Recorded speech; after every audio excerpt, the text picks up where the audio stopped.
Okay, so we're saying how religion and politics can go hand in hand. A lot of Chicanos,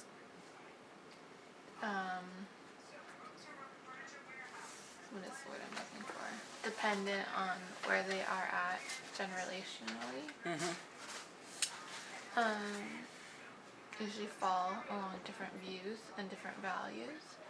But there's been studies of recently immigrated Mexicans that they are usually more conservative and it falls in line with a lot of their religious values. Would you say that your parents were more conservative because of, you said they weren't very religious, but I would say they're very conservative. Very conservative? Yeah. And do you think as getting older you've become more conservative or more liberal in your life? I was very liberal in the beginning. I'm conservative only because I've seen what within our own family dynamic, what conservatism can do, what liberalism can do.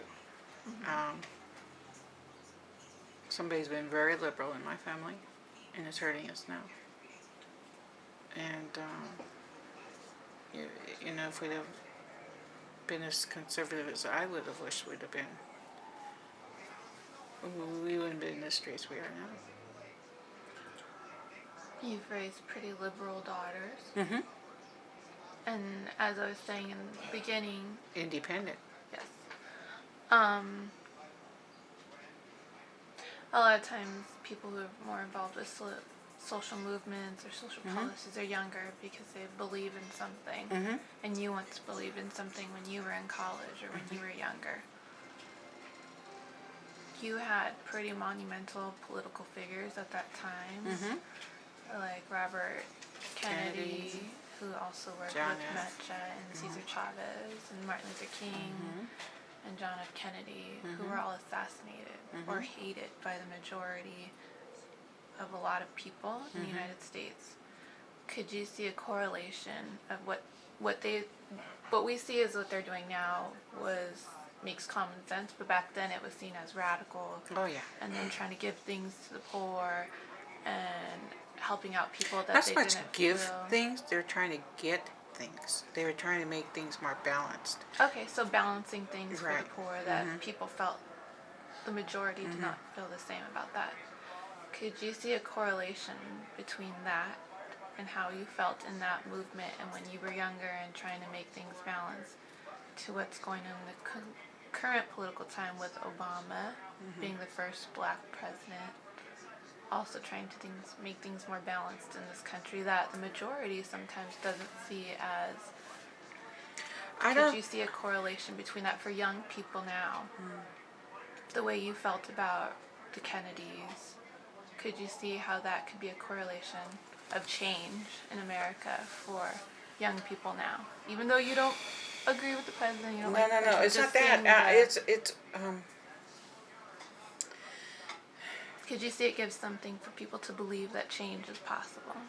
I think every generation believes that when they're younger, their 20s, early 30s, that anything is possible. I think every generation, no matter who's running what, believe that. Okay, I totally believe that because I've watched a couple of generations do that. You know. Do you think that was prominent in the 80s with Oh Reagan? yeah. They were still. Oh, I really do see that there was still a group of, 20, 30-year-olds that were going to see things get done for other people. I mean, I think it comes with age. I think it comes with that age group. I really do believe that. Maybe you don't see it publicized as much, but I really do believe that is the norm. So you can see how that can be for what the Kennedys were for you. Could be what Obama stands for the young people now. But I don't think all young people think that way now. Not all young people. I think politics has really woven itself into peoples, different types of people. They believe one way or the other way, and I see that with the younger generation. I've watched it on TV. You do have a lot of uh, uh, people who believe in the conservative side that are out there trying to get their vote out there too. And it wasn't as equal as it is right now, which I think is good. I mean, both views are being looked at. When I was a kid, and I've seen a couple of a generation or two after me, the people who were working for it were all in sync. You didn't see any of our generation kids that were working for something have an opposition. We were, when had the Vietnam War, and when we had right after that, with Kennedy and all of them, the students trying to help. You didn't see another group of students fight. It was all the students were together at that generation. It wasn't clashes of students. We were all working together. Do you think that's more from your perspective as being in Southern California as being in the South, for example? Because I would know that that wouldn't be going on in the South. Hey. I don't know. I'm at my mom's. I'm interviewing her right now. I'm almost done. She gets interrupted a lot. I know. Are you hungry? Alright, I'll be done in a bit and I'll go make something. Okay? Is Missy home? Okay. Alright. Bye.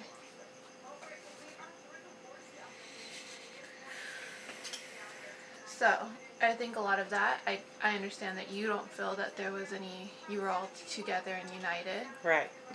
I could see We that. had the Black Student Union. We had what was the white people at that time? I can't remember. And yet there was still race riots going on during that time. I know, but it was kind of different. It wasn't anybody of our age.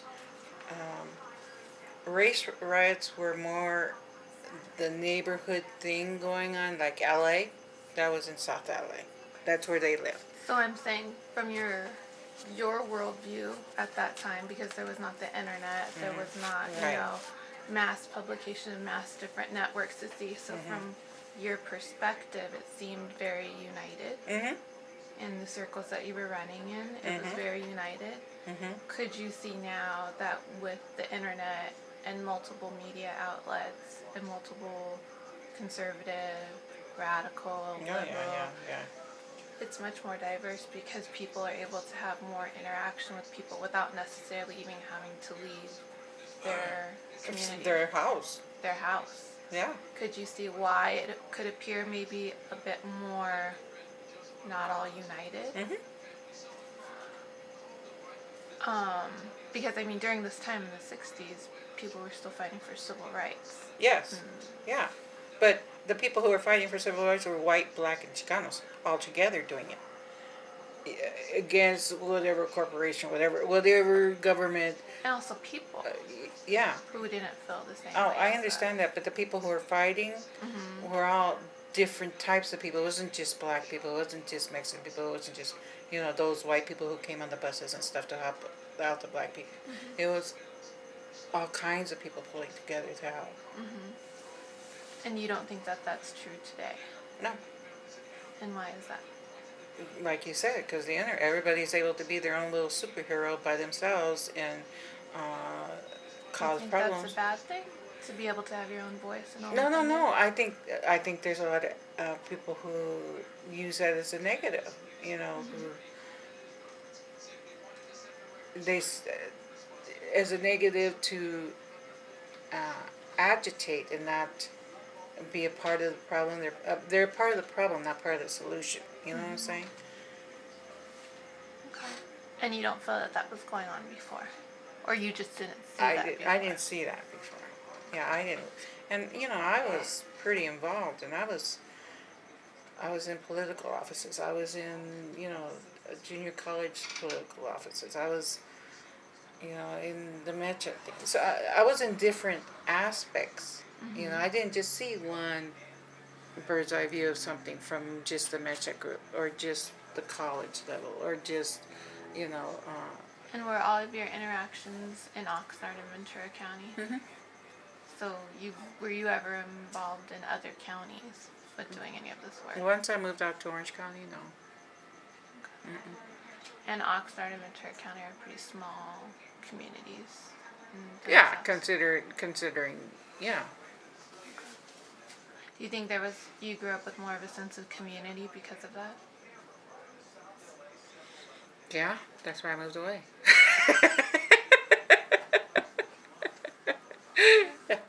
Everybody knew everybody's business between the two towns.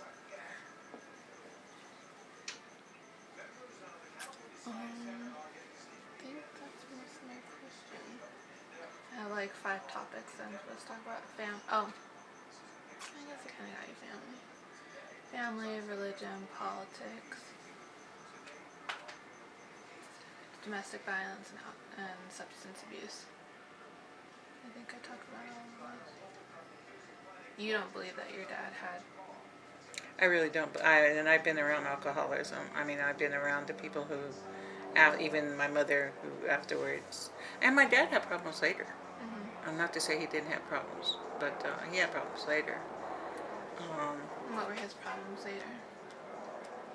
He couldn't accept the fact that they got a divorce. Do you So think that was culturally or just for himself? both? Do you think that was any part of the religion aspect too? No, no. Just, Yeah. um,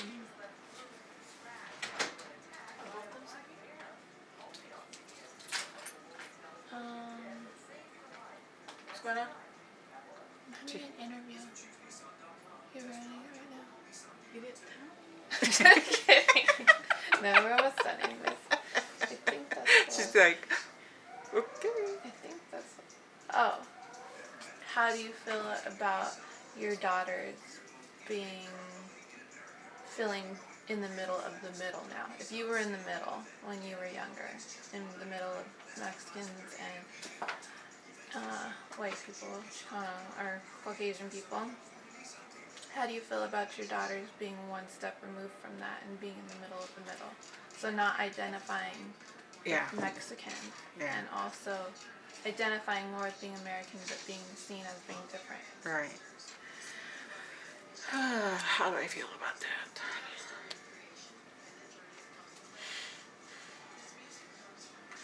I think work-wise, I feel bad. Because, obviously because of the way the economy has evolved, and it seems to be more servicing those that have come over the border. I feel bad for them because they don't get to get their foot in with the language. Other than that, I think I've taught my kids to accept all people for who they are. Not by the color of their skin, but how they behave with them. If people treat them wrong, you don't need them in your life. And I think that's, I don't feel bad about that.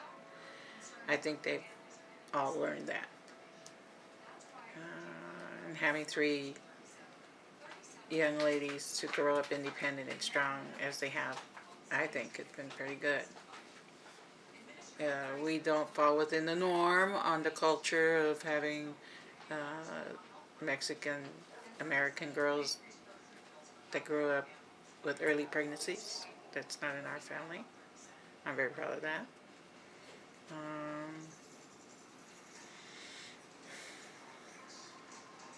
I think their education, some did better than others, but they all had the good solid background. They had the solid block to grow on. Why did you decide to raise your children Catholic? That's all that I knew. That was my comfort zone. I don't know any other religion. I don't know what to offer them that way. And if I was able to afford a Catholic education, that's what I was going to give my kids, And at the time, it was the right thing to do, in my opinion.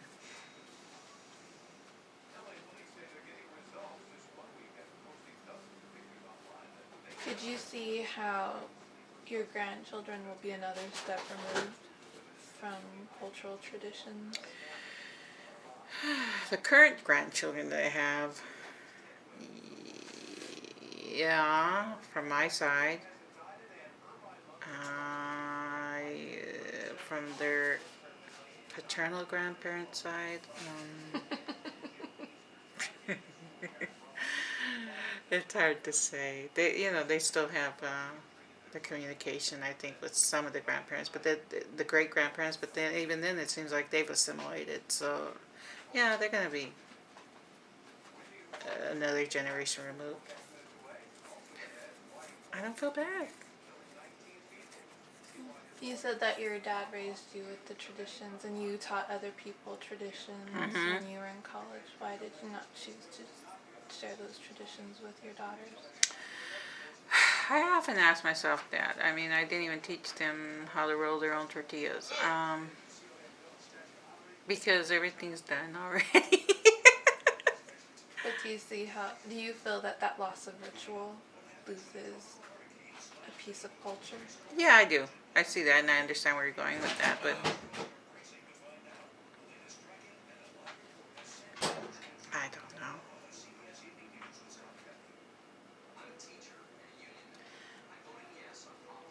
Maybe because it wasn't held so sacred to me, I didn't hold it so sacred to my kids.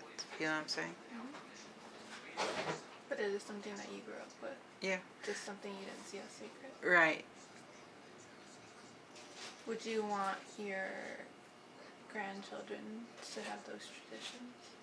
Or some awareness of what their roots are? What their I would want culture them is? to have awareness of their roots,